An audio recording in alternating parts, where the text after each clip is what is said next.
Bueno, pues son las 11 en punto, la hora prevista para la cita de hoy, Viernes de Derechos Humanos. Quiero decirles que hoy tendremos nuevamente la oportunidad de platicar con el doctor Hugo Carrasco Solé cuando iniciemos una serie de actividades. Les voy a pedir que a los que están ingresando, que por favor apaguen sus micrófonos para que podamos escuchar bien al ponente.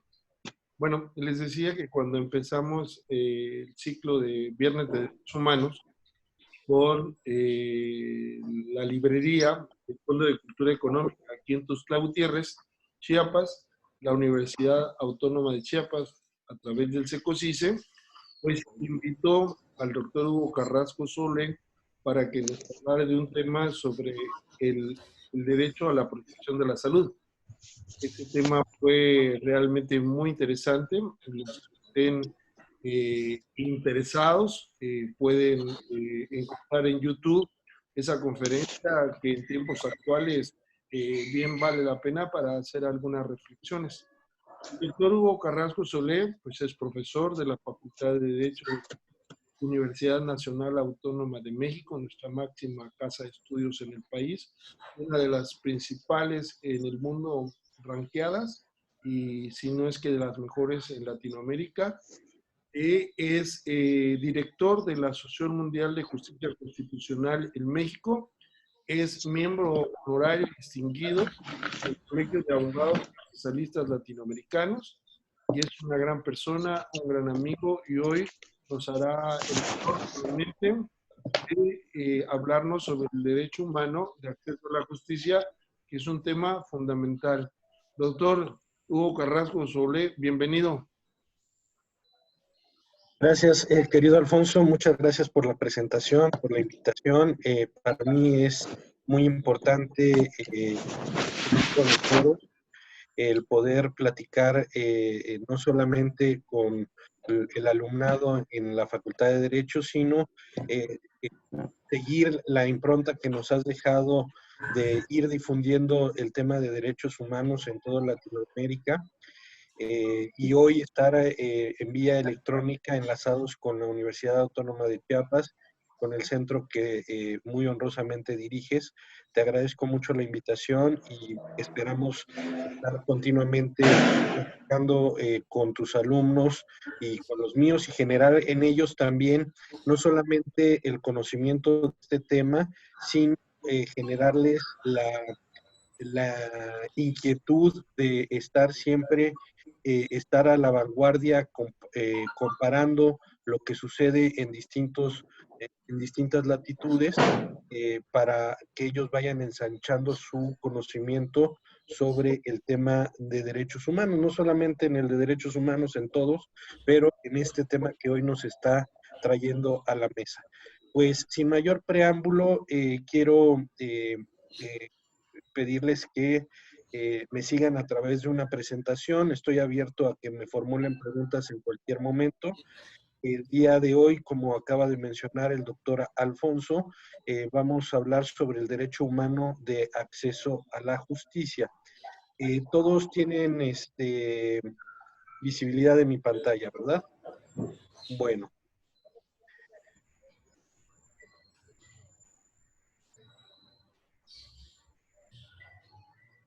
Ok. Vamos a platicar sobre el derecho humano de acceso a la justicia. El derecho internacional ha desarrollado ciertos estándares sobre el derecho a encontrar con recursos judiciales y que resulten idóneos y efectivos para reclamar por la vulneración de los derechos fundamentales. Es decir, el derecho humano de acceso a la justicia es un derecho fundamental que nos permite pues acceder a la impartición de justicia. Pero aunque en todos los países, al menos en los latinoamericanos, tenemos ya constituciones que reconocen el derecho humano de acceso a la justicia, pues los estándares no siempre son los mismos, ni tampoco son los que internacionalmente se han venido desarrollando a través de la actuación de algunos órganos como podría ser la Corte Interamericana o la misma Comisión Interamericana. Estos estándares son muy importantes porque se han ido desarrollando a lo largo del tiempo a través de los juicios y procedimientos o las quejas que se van instalando a nivel internacional en el sistema interamericano y pues es importante conocerlos para no solamente ceñirnos a lo que nuestras constituciones o nuestra normatividad local establece, porque a través de estos estándares podemos ensanchar el acceso a la justicia. En general, la obligación de los estados debe de analizarse por las dos caras de la misma moneda. Es decir, los estados tienen una obligación que puede verse desde el punto de vista negativo, es decir, deben de abstenerse de impedir el acceso a esos recursos. Es decir, deben de evitar que la misma estructura, su misma legislación y los mismos jueces puedan impedir el acceso natural que se tiene a los recursos, a los juicios. Aquí recursos es entendido en un amplio sentido. Vamos a ver que no solamente es en la esfera judicial, sino también en la esfera administrativa. La otra cara de la moneda podríamos tildarla como la cara positiva, es decir, que el Estado o los estados deben de organizar el aparato institucional de modo que todos los individuos puedan acceder a estos recursos. Así tenemos en dos modalidades el acceso a la justicia y con esta visión general es que debemos de analizar este derecho, es decir, todo aquello que el Estado esté realizando y que se pueda referir como un impedimento de acceso a los recursos, a los procedimientos, a las instancias, pues es una violación abierta y puede ser recurrible en el sistema interamericano. Y por el otro lado, pues la obligación en el sentido positivo de accionar, no solamente para no poner los obstáculos y quitarlos, sino para hacer que el aparato institucional sea más, digamos, amigable con el justiciable o los justiciables. Como resultado de esto, los estados deben de remover todos los obstáculos normativos, sociales y económicos que impiden o limitan la posibilidad de acceso a la justicia. Como ven, no estamos hablando solamente de obstáculos que sean de carácter normativo o jurídico, sino también aquellos que puedan tener el carácter de sociales o económicos. Sociales, por ejemplo, el tema de la discriminación, o económicos, como lo vamos a ver más adelante, el que la justicia sea gratuita.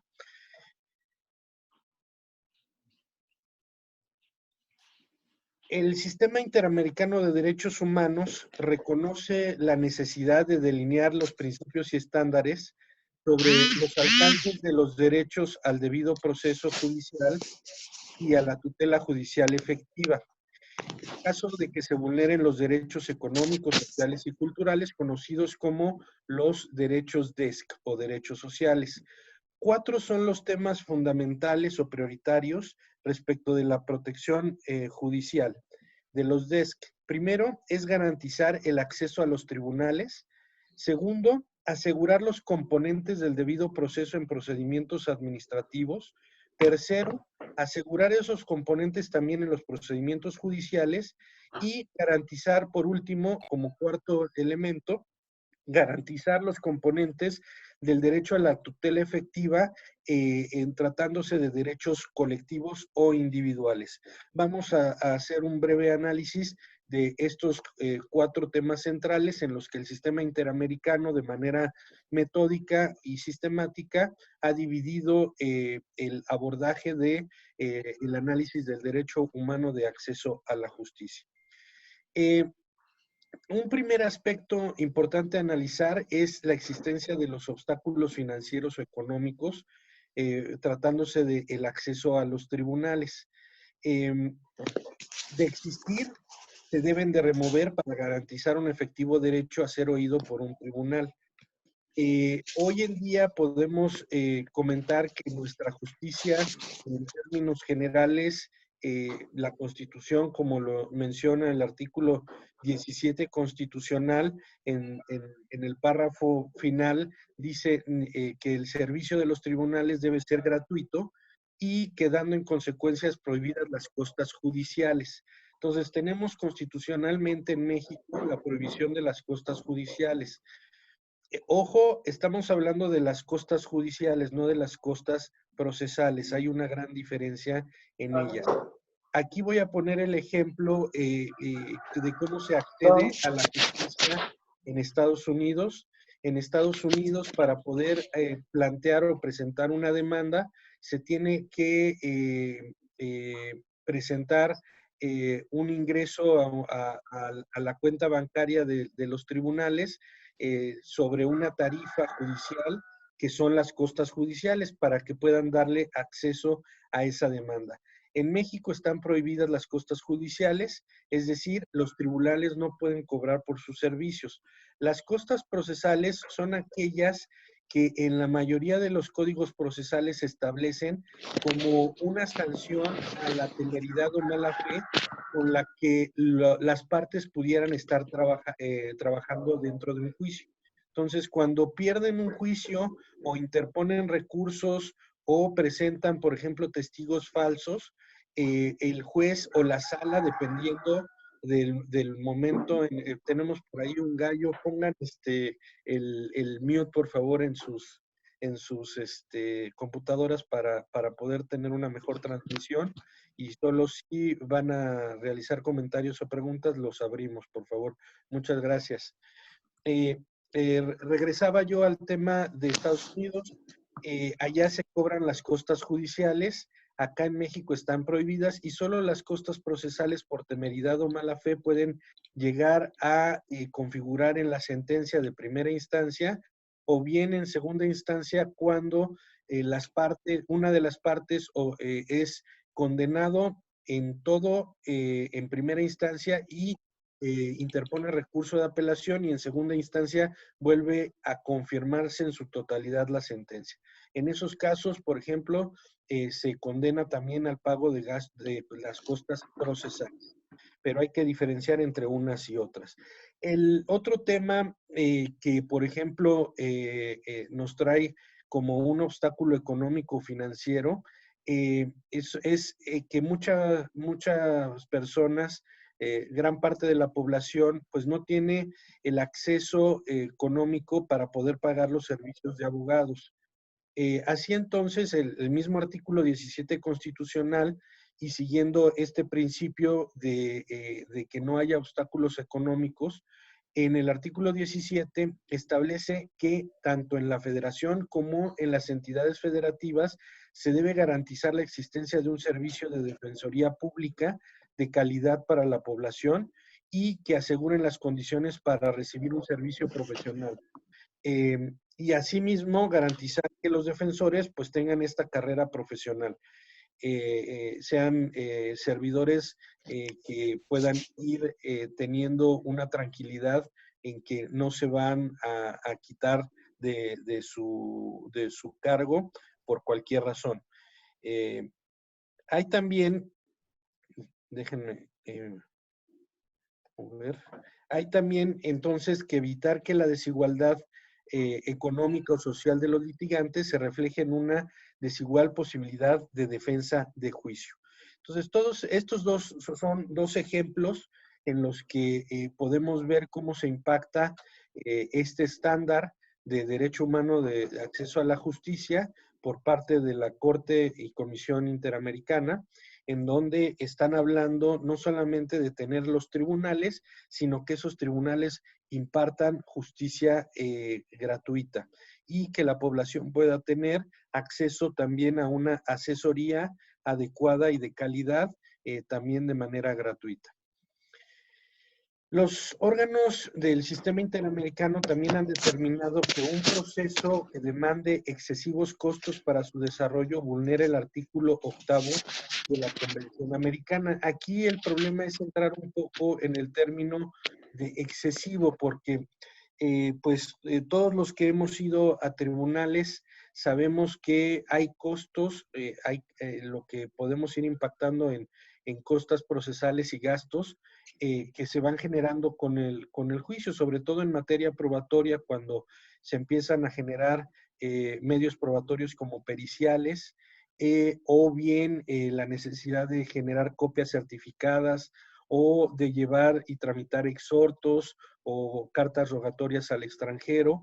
Bueno, pues todo eso se van generando como costos y gastos dentro del juicio. Ojo, no impuestos por los tribunales, porque todas esas son tarifas de peritos, de profesionales o de elementos que van a la par del procedimiento, pero que no pueden tildarse bajo ninguna circunstancia como una costa judicial. Ahora, hay algunos casos, lo vamos a ver también más adelante, en los que una razón de crear, por ejemplo, las acciones colectivas es precisamente en esos casos en donde el material probatorio es muy caro de obtener, por ejemplo, una pericial en telecomunicaciones o una pericial por un daño ambiental, pues ahí hay costos que son pues prácticamente impagables por una persona o por un grupo de personas. Entonces ahí también vamos a ver que en tratándose de acciones colectivas, cuando se tienen estos costos, el legislador decidió que habría un fondo que se generaría a través de las sentencias que se vayan dictando en las acciones colectivas, en su variante de acciones difusas, y que se vaya generando un fondo para precisamente uno de los objetivos, el poder pagar pruebas o pagar en la ejecución de pruebas en otros juicios en donde no se pueda pagar por el grupo colectivo. Entonces, vean cómo también hay cierta flexibilidad. La pregunta es si solamente esos excesivos costos se generan cuando hablamos de acciones colectivas, o bien también podrían generarse en asuntos particulares o individuales. Hay gente que pues vive al día y cualquier gasto o costo No sé. podría ser excesivo.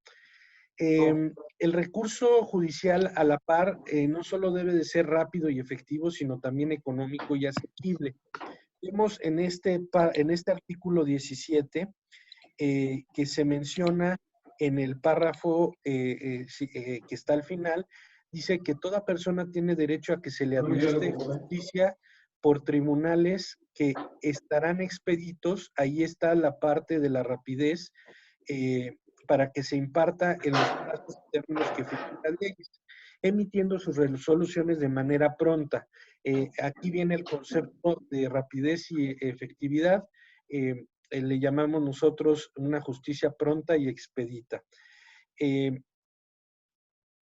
Vamos ahora con otro estándar o con otra circunstancia que el sistema interamericano ha determinado como fundamental también para el acceso a la justicia como derecho humano. Y es un estándar que se refiere a la localización de los tribunales. El sistema interamericano establece que es un factor que también puede redundar en la imposibilidad de acceder a la justicia y en la consecuente violación del derecho a las garantías individuales. Nosotros estamos formados por una federación que a la vez tiene sus propias entidades. Tenemos dos, sistemas judiciales, el federal y el local, y en ambos se debe cuidar que la localización de los tribunales no se convierta en un obstáculo para que se pueda acceder a la justicia, sobre todo en estados en donde el territorio es vasto, como podrían ser Chihuahua, las mismas Baja Californias, que puedan tener en todas las jurisdicciones el acceso a esos tribunales y que la localización sea posible, no solamente obviamente de localizarlos, ubicarlos, sino que el lugar donde se estén estableciendo sean accesibles a los justiciables. El artículo 94 constitucional establece que en el tema de localización de tribunales, entre otras tareas, el Consejo de la Judicatura Federal determinará cuál será el número, división en circuitos, competencia territorial y especialización por materias. Es así que tenemos un órgano constitucionalmente hablando que se dedica precisamente en México a revisar el tema de la localización de los tribunales a nivel federal. A nivel local deberá de tener una disposición espejo en todas las entidades para poder determinar el Consejo de la Judicatura local cuál va a ser el número de juzgados, la división y cuál será la competencia territorial de los mismos.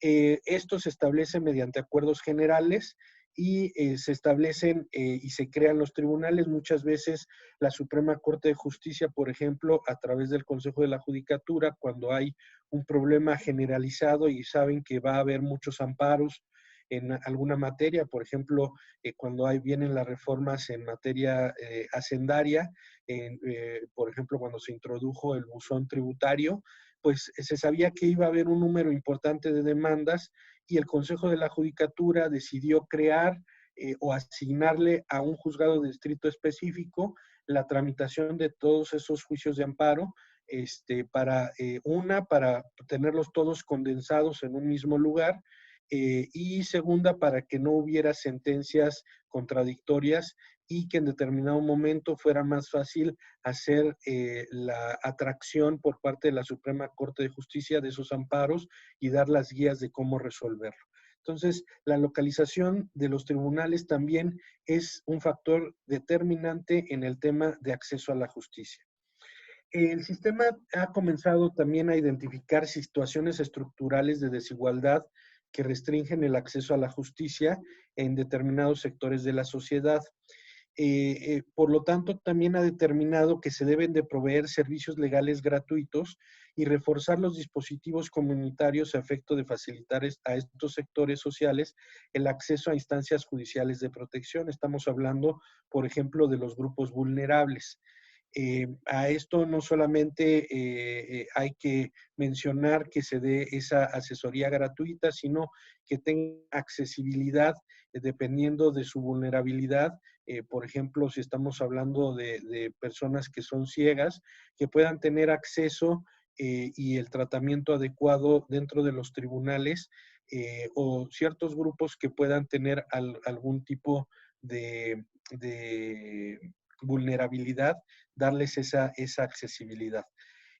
Normativamente hablando, lo podemos hacer eh, eh, a través de la Asamblea en México, de la Asamblea de Representantes, o bueno, el Poder Legislativo, el Congreso de la Ciudad de México, o bien en los estados con sus propios congresos.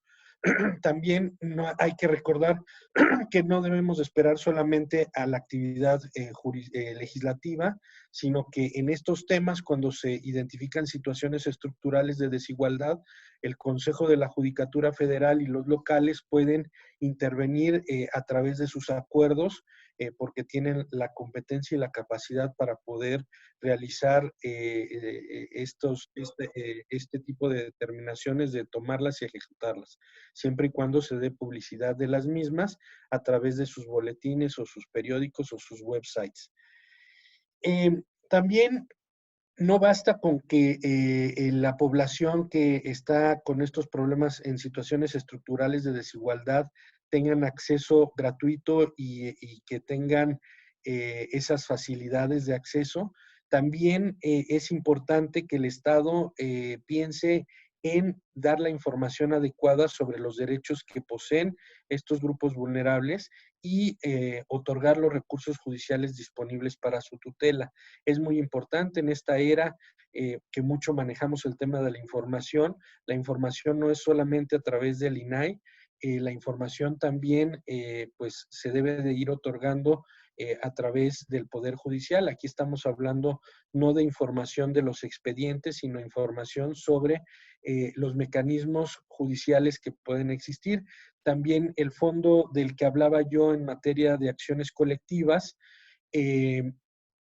tiene un objetivo que es también difundir, hacer actividades de difusión sobre las acciones colectivas, cómo se pueden instrumentar, en qué casos se pueden generar. Entonces, también ese tipo de actividad es a cargo del Estado y eso va generando que todos vayan teniendo un piso plano en materia de acceso a la justicia. Entre más tengamos una sociedad informada y sabiente de cuáles son los derechos que poseen, vamos a tener una sociedad más democrática y con mayor acceso a la justicia. Vamos aterrizando. Tenemos el... A ver, no, aquí ya... Sí, perdón. Vamos aterrizando en esos 4 pilares. Los anteriores estándares fueron de manera general.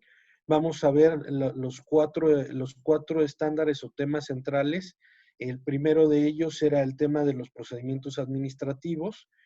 Ha establecido el sistema interamericano que debe de haber reglas vigentes de debido proceso legal en los procedimientos administrativos cuando estén vinculados a derechos sociales. Aquí nosotros tenemos el artículo 14 constitucional en donde se establece que nadie podrá ser privado de la libertad o de sus propiedades, posesiones o derechos, sino mediante juicio seguido ante tribunales que previamente se encuentren establecidos y en el que se cumplan las formalidades esenciales del procedimiento.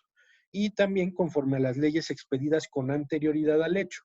Este artículo pues tiene una vasta jurisprudencia en México. Sin embargo, considero que también ha quedado un poco corta, sobre todo cuando vemos en materia interamericana o en el sistema interamericano, que hay muchas resoluciones que han ido ampliando lo que hoy conocemos en México como las formalidades esenciales del procedimiento. No es suficiente con tener derecho a acceso a tribunales y que haya la posibilidad de que se me emplace, por ejemplo, se habla del emplazamiento como una de las formalidades esenciales del procedimiento, la más importante quizá para que se pueda ejercer el derecho de defensa y garantizar el derecho de audiencia de los gobernados, pero no es suficiente con esas formalidades, no es suficiente con que tengamos acceso a expresar con una contestación de demanda nuestra versión sobre los hechos y a defendernos oponiendo excepciones y defensas. No es suficiente con que tengamos la posibilidad de ofrecer pruebas que sean admitidas, valoradas en el procedimiento y que se dicten sentencias fundando y motivando lo que se haya sentenciado. Vamos a ir viendo en las siguientes láminas cómo en materia del sistema interamericano hay algunos puntos coincidentes con estos que estoy mencionando que ha desarrollado la justicia mexicana y otros que ensanchan la mente de nosotros como agentes jurídicos para entender este concepto de formalidades esenciales del procedimiento que, de acuerdo al artículo 1 constitucional, tenemos derecho a que sean aplicados. Es decir, no es suficiente hoy que la justicia mexicana, nuestros jueces mexicanos, entiendan y comprendan que las formalidades esenciales del procedimiento son no solamente como se describen en el artículo 14 constitucional y conforme se ha ido expresando la Suprema Corte de Justicia y nuestros tribunales colegiados, sino también como el sistema interamericano a través de sus instituciones ha ido dejando su impronta en esta materia. Así entonces, se ha establecido la obligación de los estados de establecer esas reglas claras para el comportamiento de sus agentes en el ámbito administrativo. Recuerden ustedes que ahorita estamos hablando de la esfera administrativa. Hay que evitar márgenes inadecuados de discrecionalidad en la esfera administrativa que fomenten el desarrollo de prácticas arbitrarias y discriminatorias. También en materia de discriminación hay que recordar que el artículo 1 constitucional prohíbe las actividades discriminatorias a todas las autoridades, no solamente las autoridades judiciales, también las administrativas y las legislativas. Muchas veces el problema empieza desde la palestra donde se está legislando. Se toman algunas decisiones sin tomar en cuenta que lo que se está decidiendo lleva subyacente algún tema de discriminación en las distintas esferas, racial, en equidad y género, en cuestión de sexo. Hay muchos elementos que generan la discriminación y hoy en día es muy importante que nuestros legisladores estén bien preparados, sepan muy bien cuáles son esos elementos discriminatorios que se han generado en el pasado, que muchas veces se han expulsado de la normatividad y desafortunadamente en algunas ocasiones las vuelven a incorporar por no tener conocimiento de nuestra historia. Y bueno, pues ya teniéndolas en la normatividad, entonces lo que nos toca a nosotros, por ejemplo, hablando de los litigantes, sería ir a tribunales y si existe por ejemplo, explico en clase, hay una disposición que pareciera vanguardista en su momento por parte del legislador de la Ciudad de México, en donde piden que todos los documentos vayan firmados y si no se puede si no se puede firmar o no se sabe firmar, se sustituye la firma de acuerdo al legislador expresando cuál es la situación por la que no puede o no sabe firmar, pidiéndole a una tercera persona que firme nuestro ruego y poniendo la huella digital en el escrito. El legislador aparentemente fue muy vanguardista porque nos está dando otra opción, pero dentro de esa opción es discriminatoria. ¿Por qué razón? Porque desafortunadamente hay personas que no cuentan con huellas digitales, que no tienen extremidades superiores ni inferiores y por lo tanto no pueden poner su huella digital. En estricto sentido, no podrían sustituir la firma bajo este mecanismo y ahí hay una norma que es discriminatoria en contra de este grupo vulnerable. Entonces, hay que ser muy cuidadosos porque muchas veces tomamos decisiones que pensamos que van a ser incluyentes y sí, efectivamente es incluyentes para ciertos grupos, pero excluyentes para otros. Hay que ser muy cuidadosos. Tenemos también el tema del derecho humano de acceso a la justicia en procedimientos administrativos, en el sentido de que cuando se traten de derechos de pueblos indígenas, derechos de inmigrantes, vinculados a la protección del medio ambiente, se debe de aplicar un claro estándar relativo a la aplicabilidad de la garantía de debido proceso legal. Sobre todo porque estos son grupos vulnerables, son grupos, aquí se pone mucho énfasis por parte del sistema, porque son grupos a los que se les pueden vulnerar muy fácilmente de facto y también jurídicamente hablando ese acceso de debido proceso en los procedimientos administrativos. Nosotros me voy a referir al caso de los pueblos indígenas. Constitucionalmente, el artículo 2 constitucional reconoce la composición pluricultural de nuestra nación, que nuestra nación mexicana es única e indivisible, y además reconoce el derecho de los pueblos indígenas a la libre determinación, la autodeterminación como pueblo que tienen, y les respeta aplicar sus propios sistemas normativos en la regulación y solución de sus conflictos internos. Obviamente, se tienen que sujetar a los principios generales de esta Constitución. Hoy en día, que por ejemplo está erradicada la pena de muerte, pues no podrían estos grupos indígenas estos pueblos indígenas, tener dentro de su normatividad la posibilidad de una sanción equivalente a la pena de muerte, porque se estarían apartando a los principios generales de nuestra Constitución y al sistema interamericano. Sin embargo, cuando estamos hablando de que respetan el esquema general de la Constitución, sus principios generales, no podríamos decir que, por ejemplo, en algún pueblo indígena la esclavitud es propia de ese pueblo y la tenemos que respetar. Tendríamos que entrar a convencer a ese pueblo indígena que hay una evolución en ese tema y que es insostenible más el tener el tema de la esclavitud en un sistema normativo.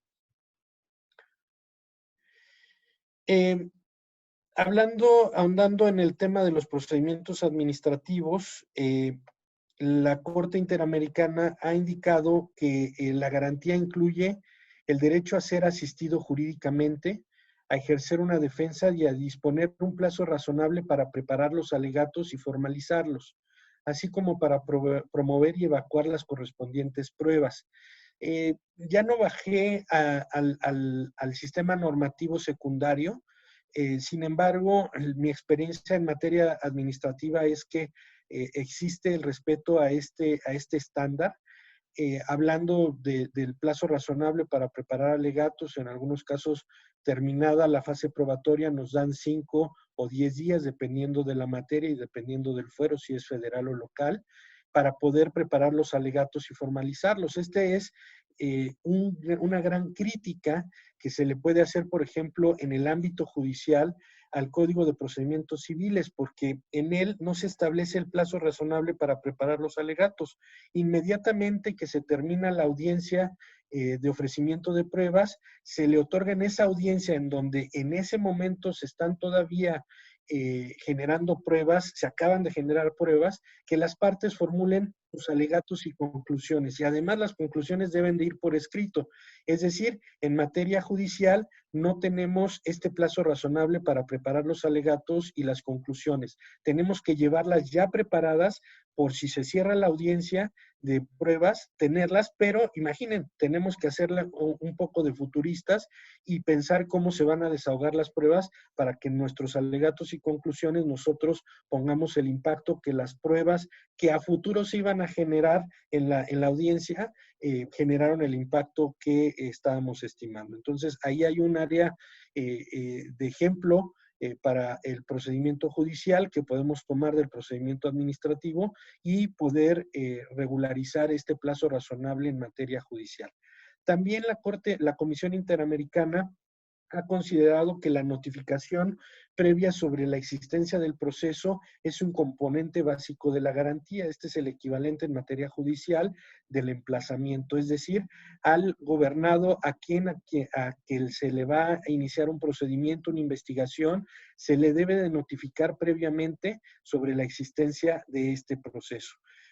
Hoy, por ejemplo, estaríamos poniendo un poco en entredicho el trabajo de la unidad de inteligencia financiera, porque pues se encuentra realizando investigaciones a los gobernados sin que haya una notificación previa. Habría que ver, desde luego, que ahí hay intereses en el sentido de que hay que cuidar la delincuencia organizada, que no se entere. Sin embargo, cuando no estamos hablando de delincuencia organizada, hay muchas personas que hoy son objeto de estas investigaciones sin que se les notifique hasta en tanto que ya se inicia la averiguación previa o la instancia penal propiamente dicha. La Corte Interamericana ha establecido también que un retraso prolongado en un procedimiento administrativo configura una violación a la convención y que en caso de que un gobernado diga que se está violando este artículo 8 de la convención, la autoridad y el Estado tendrán que desvirtuar que es un retraso prolongado. Deberá de probar que la demora del proceso se originó por la complejidad del caso o bien por la conducta, podríamos decir aquí, dolosa de las partes de irlo retrasando o irlo chicaneando. También considero que en este punto hay mucho que hacer. Hay muchos procedimientos administrativos que no se siguen en el momento adecuado. La experiencia, por ejemplo, ante la COFEPRIS, los reglamentos y las leyes que regulan los procedimientos para otorgar los registros sanitarios, las licencias, las aprobaciones de indicaciones, regulan plazos que nunca se cumplen. En muchos casos son 180 días, 30 días, 50 días, y podemos a través del INAI obtener información de que en promedio se tardan 1 año, 2 años en liberar estos recursos, estas autorizaciones y aprobaciones. Entonces hay que ser también muy cuidadoso. Este es un ejemplo. Podría hablarse también en el ámbito migratorio y en otros ámbitos. Creo que el procedimiento administrativo tiene muchas áreas de oportunidad y una de ellas es el retraso prolongado en los mismos procedimientos. Como otros elementos, también está el contar con una decisión fundada sobre el fondo del asunto y la necesidad de garantizar la publicidad de la actuación administrativa. Es decir, la transparencia hoy en día es un tema muy importante.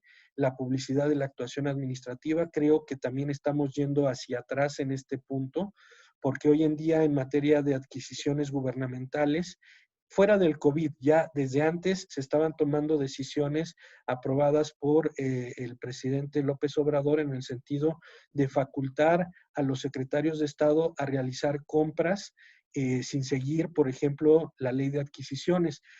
Basta recordar la adquisición de las pipas que se hizo con el problema de los del gas y de la gasolina y del petróleo.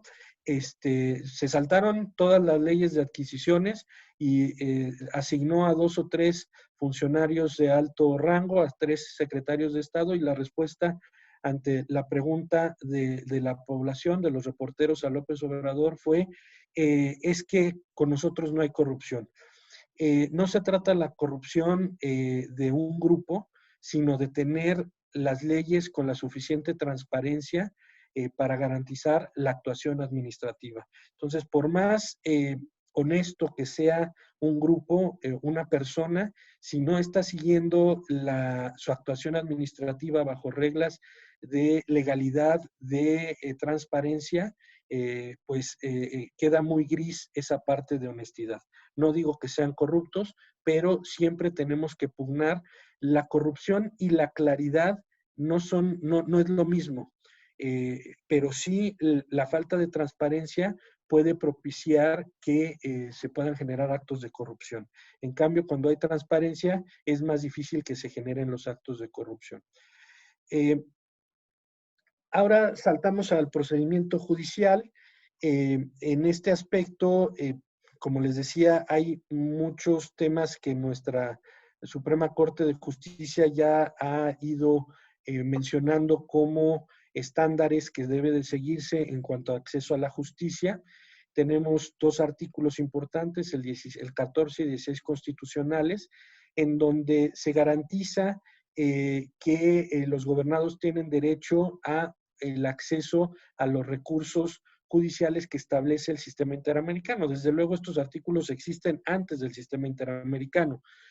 Lo que quiero dejar como mensaje es que somos coincidentes en ese aspecto. Nadie puede ser molestado si no es mediante un juicio seguido en donde se informe y se motive la causa legal y a través de una autoridad competente, y además en donde se cumplan las formalidades esenciales del procedimiento, ojo, conforme a las leyes expedidas con anterioridad al hecho y también con tribunales que hayan sido creados con anterioridad al hecho.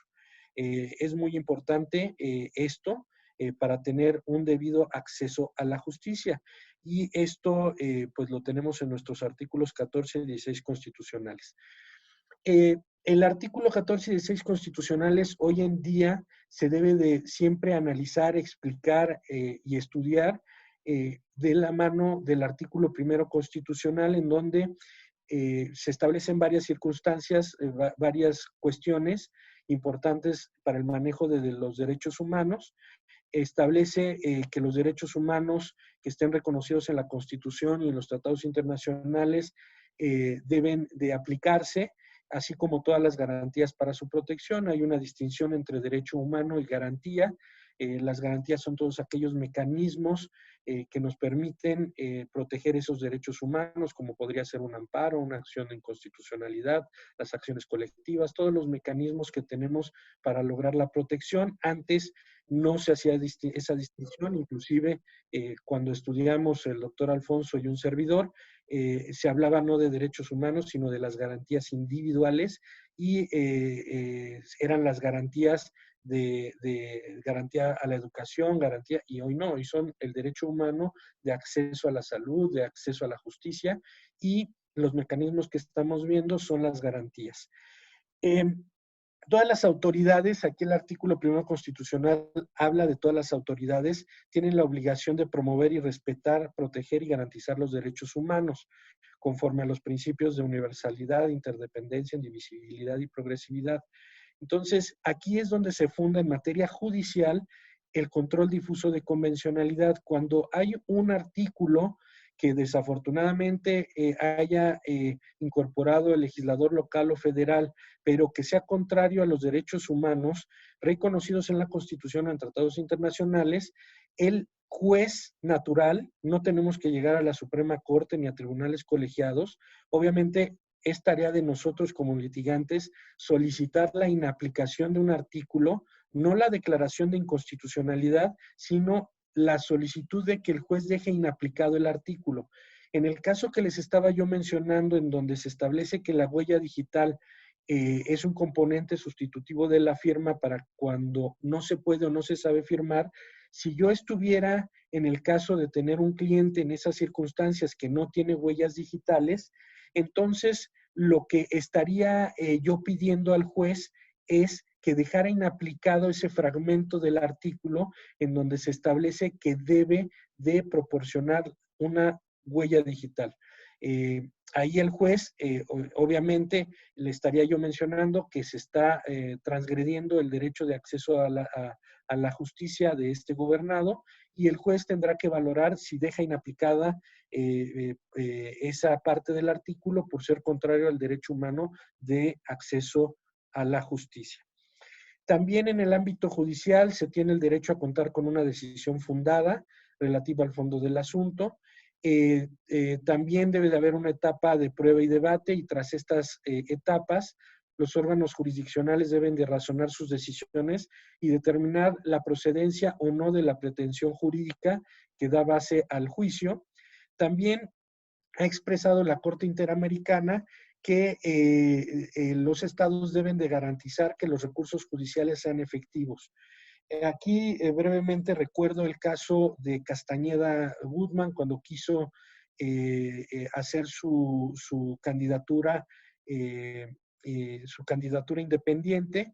En esa época no existía en nuestra legislación local las candidaturas independientes, por lo tanto, el entonces IFE le negó su inscripción en el procedimiento electoral y ahí empezó el procedimiento judicial que llegó a la Suprema Corte de Justicia. Él decía que se le estaba violando su derecho humano de acceso a ser electo, el derecho humano a ser votado, y la Suprema Corte de Justicia estableció que no podía revisar el asunto, la constitucionalidad de ese asunto, porque en la ley de amparo existía una excepción de que no se puede tramitar el amparo en materia electoral.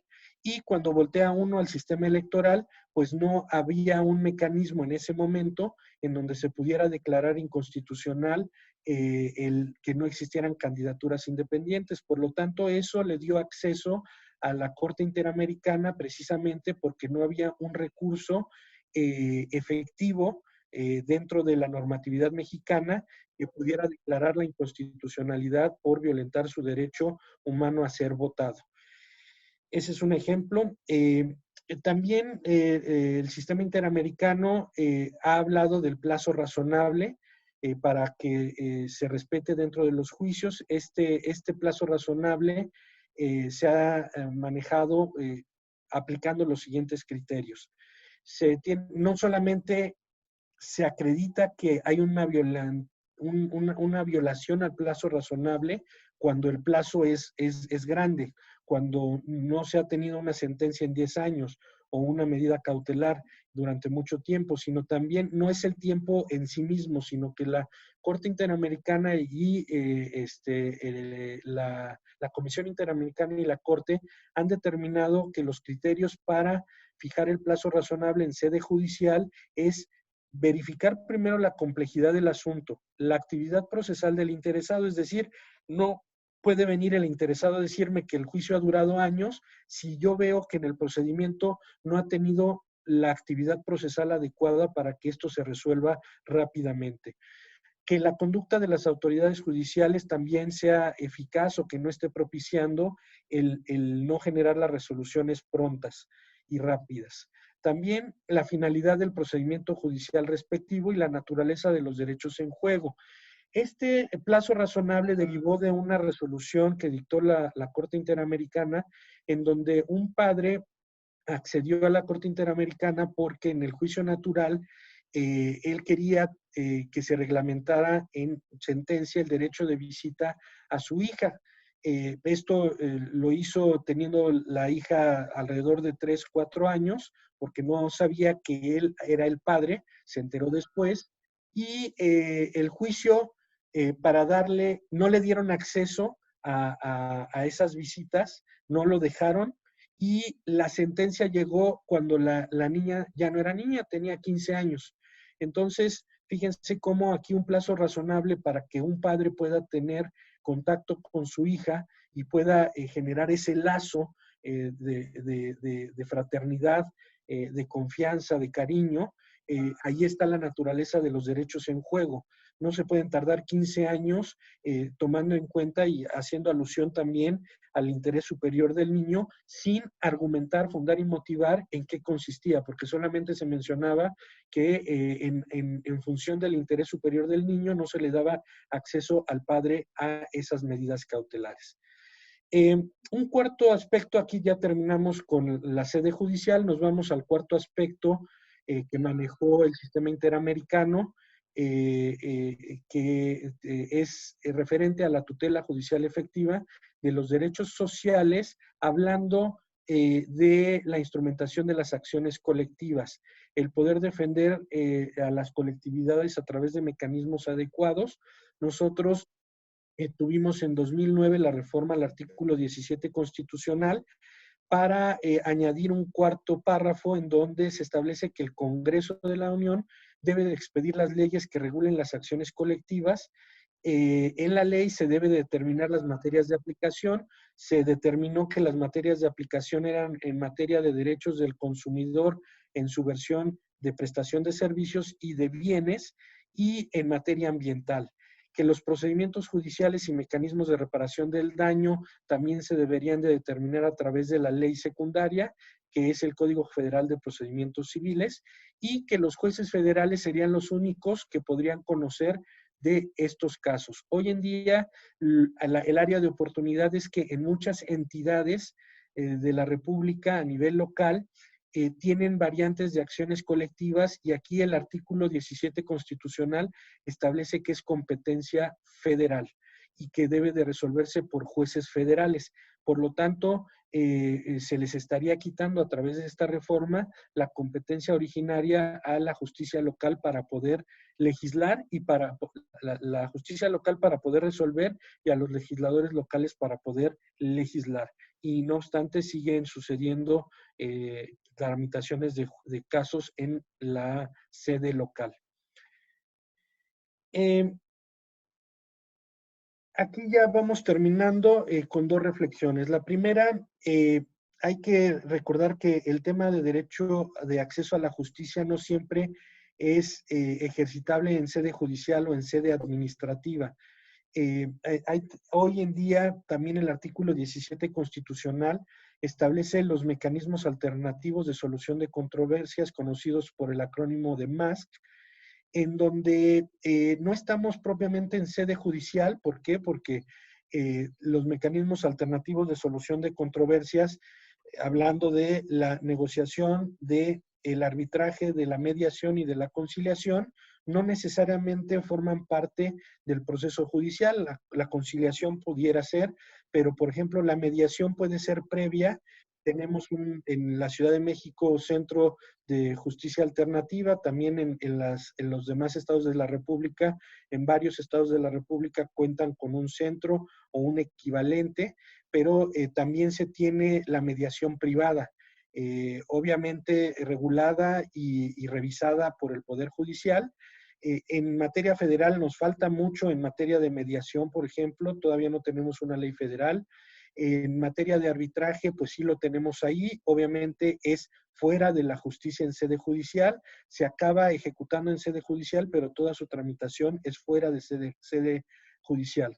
Estos mecanismos hoy en día son muy importantes porque la sede judicial está saturada y ya no puede dar ese acceso a la justicia por tener tanto trabajo y ser tan complejo. Por lo tanto, también es nuestro trabajo como litigantes el conocer estos mecanismos no por ser abogados podemos ser mediadores, conciliadores o árbitros de manera natural. Hay que prepararse debidamente porque estos tres profesionistas tienen técnicas y habilidades propias de la mediación, de la conciliación y del arbitraje. Aquel profesor, aquella escuela, aquella institución que piense que cualquier abogado sin prepararse puede llevar a cabo estos mecanismos alternativos de solución, está equivocado.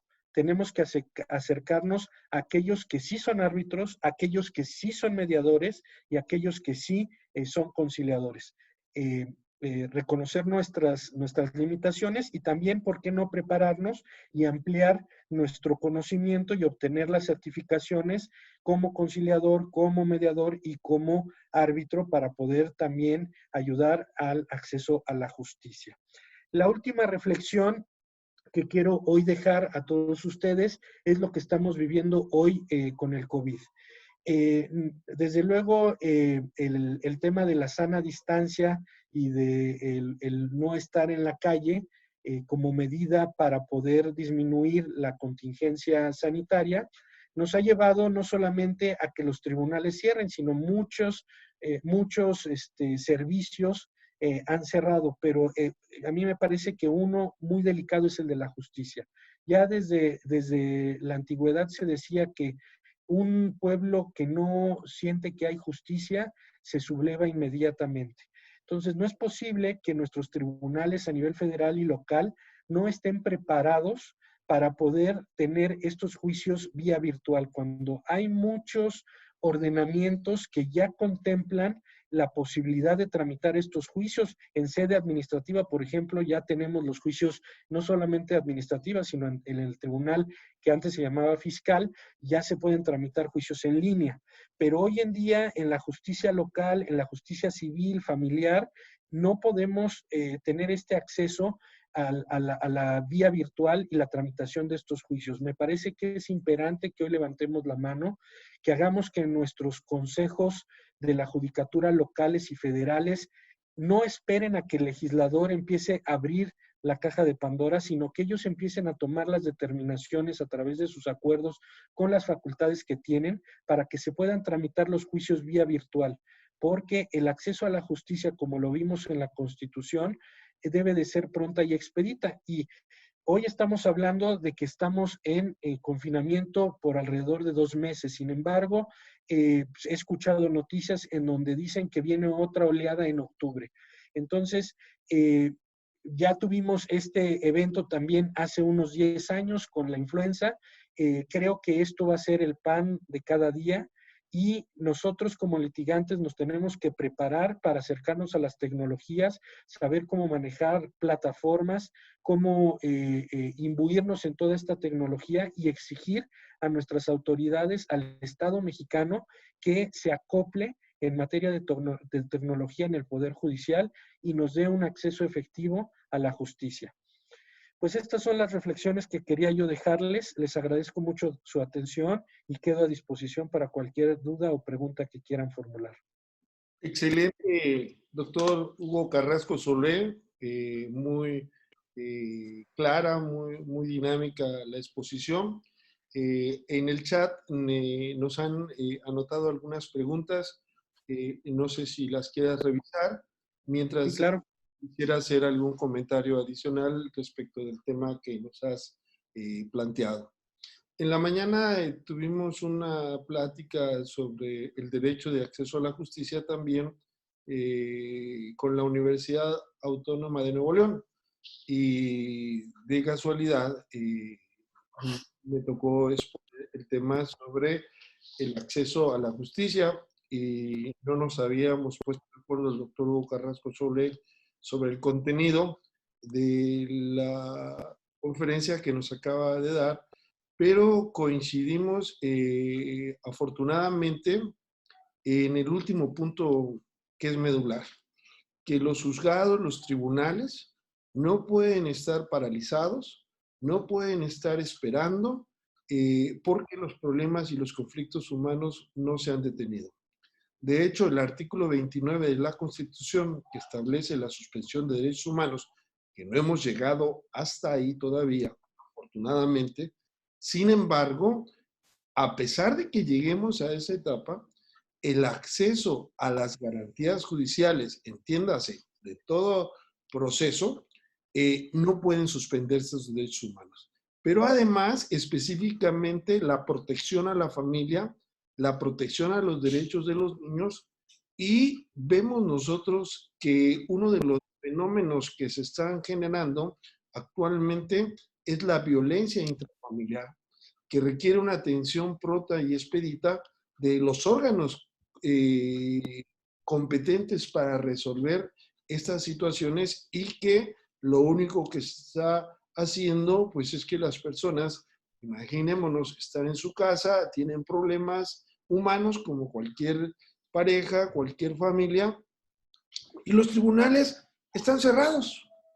De hecho, también en relación a lo que el doctor Hugo Carrasco Solé nos plantea, esas distinciones del artículo 8 sobre el debido proceso en términos generales y el derecho a las garantías judicial de protección de derechos humanos en el artículo 25 de la Convención, también vemos que el artículo 27.2 de la Convención establece que no pueden suspenderse por ningún momento, ningún motivo, en caso de urgencia, en emergencia, el acceso a el derecho a las garantías judiciales, tratándose especialmente también para garantizar los derechos de la familia, los derechos de los niños, etcétera. Entonces, hago votos porque podamos restablecer, abrir las puertas virtuales o reales del acceso a la justicia, desde luego con las medidas preventivas, y es la mejor medicina, podemos decir, para no contagiarse. Así que yo felicito al doctor Hugo Carrasco Solé, no porque haya coincidido conmigo, sino porque realmente pues vemos que es algo que nos vuelve a poner a reflexionar y nos da más fuerza para plantearlo como abogados, como gente interesada en el estudio del derecho y del estudio del derecho procesal, que hace tanto falta en nuestro país tener una justicia pronta, expedita, gratuita. Y en ese sentido yo creo, doctor Hugo Carrasco, los abogados tenemos un gran papel.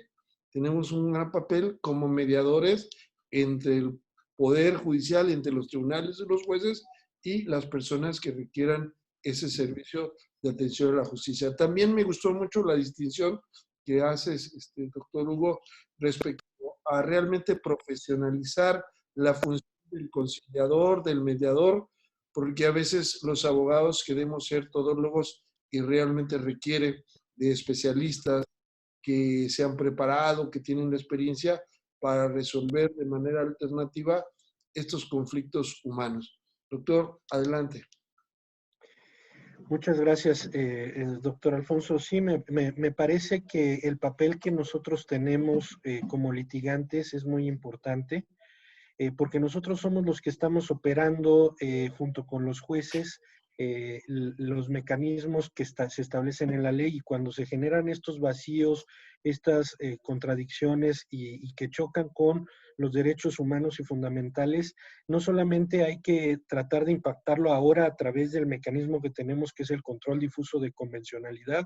Para acceder al sistema no solamente se accede al sistema teniendo como cliente a Castañeda Guzmán o algún grupo vulnerable, sino hoy día a día podemos ejercer este derecho de control difuso si nosotros sabemos muy bien cuál es ese sistema de derechos humanos y lo sabemos emplear e impactar en nuestros escritos y en nuestros documentos. Hay algunas preguntas dentro del chat que se han ido contestando por los mismos participantes. Me haré breves reflexiones. Coincido, nos preguntan que la falta de acceso adecuado para obtener formación como mediador o conciliador y arbitraje. Aquí la maestra Paola Ontiveros hace la referencia de que existen diferentes instituciones públicas y privadas en donde se puede adquirir este conocimiento. También hay mucho en línea que se puede generar y muchas conferencias, hay que estarlas persiguiendo, pero hay muchas personas que están interesadas en la difusión de los mecanismos alternativos de solución de controversias y que continuamente están desarrollando foros virtuales gratuitos. Entonces, obviamente cuando hablamos de instituciones privadas, pues en algunos casos hay un costo, podríamos buscar o pedir becas, ¿no? También el pedir no empobrece, ¿no? Entonces, creo que sí se podría hacer más, siempre se puede hacer más, pero creo que podemos acercarnos a los centros de justicia alternativa, ver cómo están funcionando en la vida diaria. Yo recuerdo la primera vez que fui a tribunales, yo había escuchado mucho de los expedientes, pero cuando fui a tribunales fue el simple hecho de llegar a la sede judicial, caminar por la sede judicial, subir por los elevadores, ver cómo camina la gente, cómo tratan los expedientes, cómo hay un archivo, cómo se van celebrando las audiencias. Acerquémonos, vayamos al centro de justicia, veamos, sepamos dónde está ubicado, veamos cómo funciona, pidamos información ahí en la recepción y luego empecemos a buscar información y corretear estos cursos que se dan de manera virtual gratuitos e ir tratando de generar un ahorro para poder acceder a las certificaciones. Estamos pugnando, y bueno, no yo en particular, pero por ejemplo grupos como en los que se encuentra la maestra Paola Ontiveros, porque las certificaciones no cuesten. Hoy en día la certificación como mediador privado tiene un costo que se le tiene que pagar al Poder Judicial.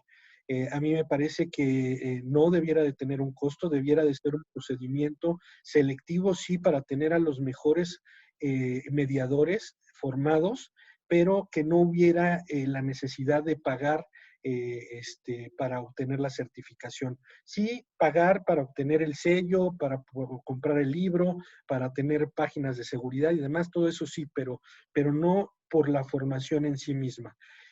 Hacen otra pregunta sobre la retroactividad tratándose de los derechos de los jubilados.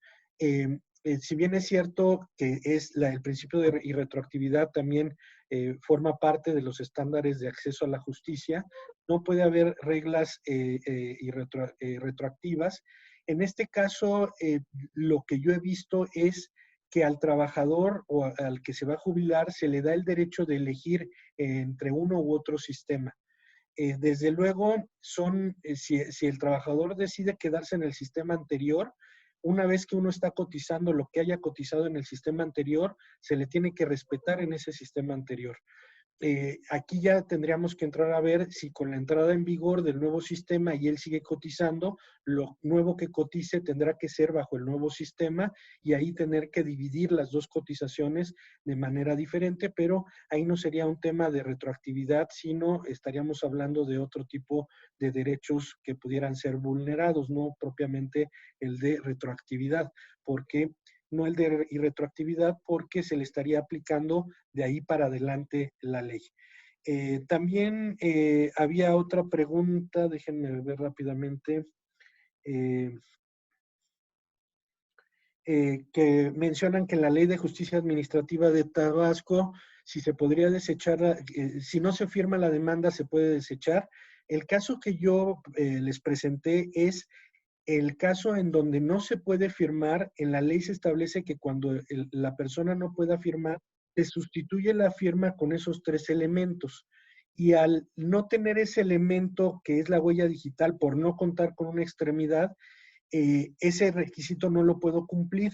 Al no cumplirlo, si yo no explico el que no tengo la huella digital, el juez la va a desechar porque está sustituyendo la firma autógrafa por la expresión de por qué no puedo firmar la huella digital y que alguien firme a mi ruego. Si yo no expreso y pido la inaplicación de ese artículo, el juez la desecharía porque no cumple con los elementos que sustituyen a la firma. El caso que mencionan de la justicia administrativa en Tabasco aplicaría igual en la justicia administrativa en México. Si no se firma y no se expresa que no se puede o no se sabe firmar y no lleva la firma, es un escrito anónimo y se desechará. Ahí no habría posibilidad de aplicar el tema de una violación a derechos humanos, porque necesariamente el juzgador tiene que saber quién está detrás de esa demanda, para que también cuando se corra traslado a la autoridad, pues sepa saber quién es su contendiente y cuál es la situación específica del gobernado. No sé si contestamos todas las preguntas. Bueno, con esto que sí. vamos a dar por terminado. Hemos tenido una excelente intervención del doctor Hugo Carrasco. Realmente es la segunda vez que nos acompaña en Viernes de Derechos Humanos. Nuevamente, dando nuestro reconocimiento, nuestro agradecimiento a nombre del señor rector, Carlos Natarena Nayapa, rector de la Universidad Autónoma de Chiapas, a nombre del SECOSICE. Muchas gracias también a todos los que estuvieron conectados, los que de una u otra manera han seguido estas actividades, y también al doctor Hugo Carrasco Soule. Nosotros tenemos una página, independientemente de todo, donde hay artículos, pueden descargar información sobre cursos, congresos gratuitos, que es primerainstancia.com.mx. Así que si están interesados en profundizar más en el estudio del derecho constitucional, del derecho procesal, del derecho convencional, lo pueden hacer. Doctor, muchas gracias. Muchas gracias, y también exhortar a mis alumnos a seguir las actividades del centro que dirige el doctor Alfonso, y ¿por qué no?, a intercambiar también opiniones con, no solamente con los maestros, sino con los que estamos participando. El fin es generar una comunidad activa, participativa, y que sobre todo tenga conocimiento. Muchas gracias a todos. Bueno, muchas gracias. Vamos a repensar para que sean nuestros alumnos los que ahora sean los protagonistas, para escucharlos, porque también tienen que participar. Ahora que son los juicios orales, tienen que tener más facilidad de hablar, de exponer, de expresarse, y se me hace una brillante idea que vamos a tratar de establecer el método para que sea así. Doctor Hugo Carrasco, Claro que sí. Amigo, hasta la próxima. Muchas gracias. Muchas gracias a todos. Nos vemos la próxima semana en Viernes de Derechos Humanos a las 12 del día. Vamos a tratar el tema de los derechos humanos, derecho político electoral. Hasta pronto. Muchas gracias. Bye. Muchas gracias.